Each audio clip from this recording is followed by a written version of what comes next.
کیانی صاحب، مجھے آپ سے آغاز کرنا ہوگا۔ آج کی بحث یہی ہے اور ہر کسی کے ذہن میں یہی سوالات ہیں کہ آپ نے پارلیمان کا اختیار استعمال کرتے ہوئے اس کو مزید با اختیار بنایا یا آپ نے عدلیہ کو کنٹرول حاصل کرنے کی کوشش کی ہے۔ انٹرنیشنل ری ایکشن آج آیا ہے، اس کے اوپر یہ ہے انٹرنیشنل جو کمیشن فار جورس اور ان کا جو بیان ہوتا ہے وہ آپ لوگ تو سابقہ ادوار کے اندر اس کو کوٹ کرتے تھے، میاں صاحب کی سزاؤں کے حوالے سے بھی انہوں نے بہت دفعہ آواز ریز کی ہے۔ وہ یہ کہتے ہیں کہ جو چینجز کیے گئے ہیں آئین میں، یہ extraordinary level of political influence لے کے آئیں گے over the process of judicial appointments and judicial administration over all general secretary ICJ۔ تو یہ آپ نے عدلیہ کو کنٹرول کیا ہے، یہ الزام آج کے دن میں آپ لوگوں جی بسم اللہ الرحمن الرحیم۔ افسر صاحبہ بہت شکریہ جی اپنے شو میں دعوت دینے کا۔ دیکھیے سب سے پہلے تو اگر آپ نے ایک انٹرنیشنل باڈی کا حوالہ دیا ہے تو میں آپ کو یہ بتا دوں کہ امریکہ میں جہاں پہ سپریم کورٹ کے ججز کی لائف ٹائم ٹرم ہوتی ہے، جج کو nominate president of the United States کرتا ہے اور کنفرمیشن اس کی آئی تھنک کانگریس کرتی ہے، تو مکمل اختیار پریزیڈنٹ کی نامنیشن اور پارلیمان کے پاس ہوتا ہے۔ اب یہاں سے موازنہ کر لیجیے آج کیا صورتحال ہے۔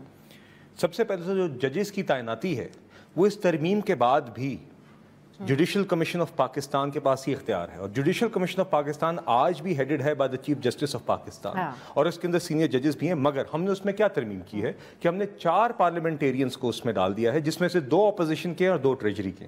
تو آج بھی اس کے اندر ایک بڑا اچھا بیلنس اب بن گیا ہے کہ آپ کے پاس تقریباً میرے خیال سے 5 ججز ہیں، سینئر ججز ہیں، اور کل 13 ممبران ہیں، 5 اس میں سے جج صاحب، 5 جج صاحبان ہیں، ایک پاکستان بار کونسل کے نمائندے ہیں، ایک ٹیکنیکل نان مسلم یا ویمن نمائندہ ہیں، 2 اپوزیشن کے ممبران ہیں، پھر اٹارنی جنرل، لا منسٹر اور 2 ٹریجری کے ممبران ہیں۔ It is well balance between parliamentarians, bar, ججز، ٹریجری اینڈ اپوزیشن۔ اب مجھے اگر اجازت دیں کہ پہلے آپ کمپوزیشن کی بات کریں جوڈیشل کمیشن کی۔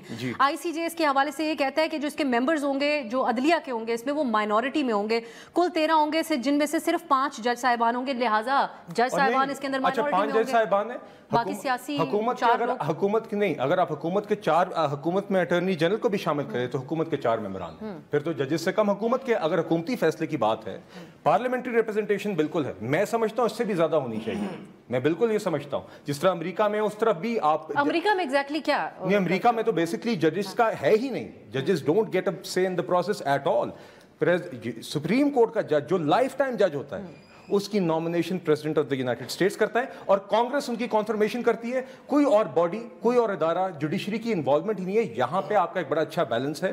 دوسرا جو حوالہ ہے، دوسری جو چیز ہے وہ بالکل ہم نے چیف جسٹس کی اپوائنٹمنٹ کے لیے، جس طرح آپ نے انٹروڈکشن میں کہا کہ اسپیشل پارلیمنٹری کمیٹی بنائی ہے جس کے اندر 8 قومی اسمبلی کے ممبران ہیں، 4 آپ کے سینیٹرز ہیں، اور پروپورشنل ریپرزنٹیشن سے جماعتیں وہاں پہ موجود ہوں گی۔ اکثر یہ جس کے پاس ہوگی، نہیں، اب یہ اس سے پہلے کہ آپ اس کامنٹ پہ آئیں، وہ کمیٹی بھی 2/3 اکثریت کے ساتھ ہی فیصلہ کرے گی۔